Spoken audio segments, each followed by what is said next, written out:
I mentioned the other day in passing that the story by Ben Shapiro of Breitbart.com that led to questioning by guys like Ted Cruz of Defense Secretary nominee Chuck Hagel. Why won't you release what groups you have spoken to, how much money they paid, and who these people are? And Chuck Hagel was just like, what? What are you talking about?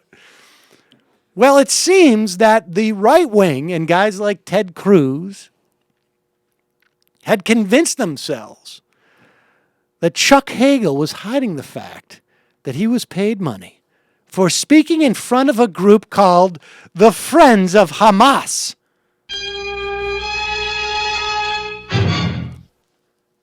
And then it became clear that there is no such group called Friends of Hamas.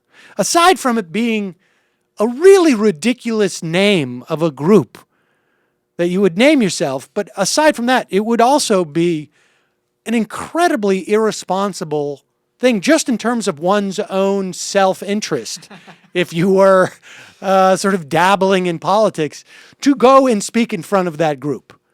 You know, it just sounds like something that someone who was, never mind where their political inclinations lie, just who had any rational self-interest would do if they were looking for a political career. A 3-term U.S. senator. Yeah, it just sounds a little bit odd.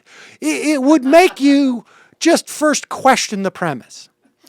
So the question is how did Ben Shapiro of Breitbart.com, I mean, aside from the fact that obviously there's no editors there at Breitbart.com who are interested in anything other than hits from their right-wing universe, how did that fake story get started? Well, Dan Friedman from the Daily News writes that he thinks that he was probably the guy who started this inadvertently. He writes, on February 6th, I called a Republican aide on Capitol Hill with a question. Did Hagel's Senate critics know of any controversial groups that he had addressed? And Dan continues, I asked my source, had Hagel given a speech to, say, I don't know, the Junior League of Hezbollah in France, or what about the Friends of Hamas? He was joking, but was using hyperbole as a way of trying to figure out what these conservatives may or may not have in terms of accusing Hagel. You know, it's like saying, like, what did he speak in front of, the terrorist reunion 2013 or something like that? And he writes, the names are so over the top, so linked to terrorism in the Middle East, that it was clear, Spectre, did he speak to chaos?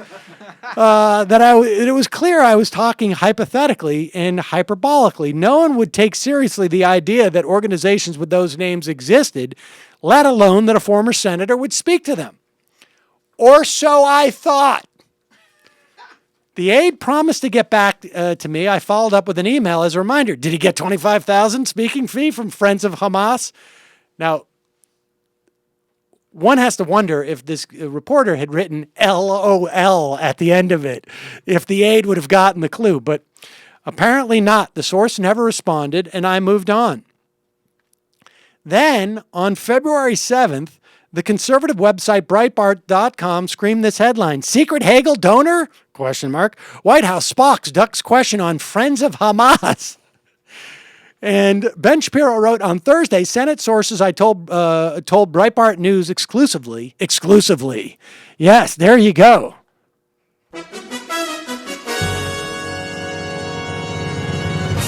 I imagine these Senate sources told other people, but they weren't stupid enough to actually believe it. That they've been informed one of the reasons that President Barack Obama's nominee for Secretary of Defense, Chuck Hagel, has not turned over requested documents on the sources of foreign funding is that one of the names listed in the group purportedly called Friends of Hamas. The author, Ben Shapiro, wrote that the White House spokesman hung up on him when he called for comment.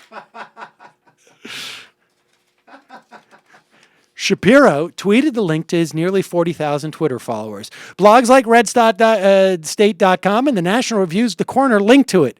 In Israel, Mike Huckabee said rumors of Chuck Hagel's having received funds from Friends of Hamas would, if true, disqualify him. And apparently, it may be that's true. Actually. Yes, if true, would be Dan Friedman was not aware of the story until this past Sunday when he glanced at his phone and saw Slate.com story raising big doubts whether Friends of Hamas even exists. On Monday, I reached my source. The person denied sharing my query with Breitbart, but admitted the chance of having mentioned it to others. Since the source knew we spoke under a standard that my questions weren't for sharing, that's a problem. Yeah, I'll say. But there's another failsafe. Since Friends of Hamas speech was imaginary, it's not like another reporter could confirm it, right? Not quite. Reached Tuesday, Shapiro acknowledged, this is the best part, he acknowledged that Friends of Hamas might not exist. But he said his story used, quote, very, very specific language to avoid flatly claiming that it did. Quote, the story as reported is correct. Whether the information I was given by the source is correct, I am not sure.